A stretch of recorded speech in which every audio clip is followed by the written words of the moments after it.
Hi எல்லாருக்கும் வணக்கம். இதுக்கப்புறம் வர எல்லா குக்கிங் வீடியோஸ்க்கும் நான் வாய்ஸ் கொடுக்கலான்ட்டு இருக்கேன்.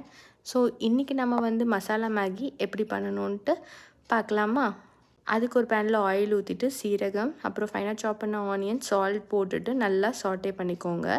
இஞ்சி பூண்டு பேஸ்ட் போட்டுட்டு அது நல்லா வெந்ததுக்கப்புறம் தக்காளி, பச்சை மிளகா, புதினா, கொத்தமல்லி, கேரட், கேப்சிகம் இதெல்லாம் ஆட் பண்ணிவிட்டு நல்லா சாட்டே பண்ணிக்கோங்க. அப்புறம் மஞ்சத்தூள் போட்டுட்டு தனி மிளகாத்தூளையும் போட்டுட்டு நல்லா சாட்டே பண்ணிக்கோங்க.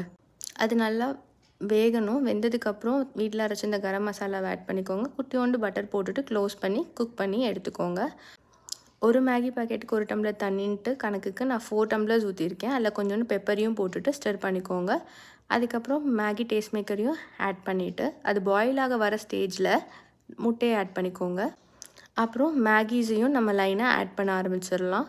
மேகிஸ் எல்லாம் ஆட் பண்ணதுக்கப்புறம் க்ளோஸ் பண்ணி ஸ்லோவாக குக் பண்ண ஆரம்பிச்சிருங்க. அது குக் ஆகிட்டு வர ஃபைனல் ஸ்டேஜில் கஸ்தூரி மேத்தியை க்ரஷ் பண்ணி போட்டுட்டு கொஞ்சோண்டு ஆரிகானோஸ் போட்டுட்டு ஹாட்டாக சர்வ் பண்ணுங்கள். தேங்க்யூ, பாய்.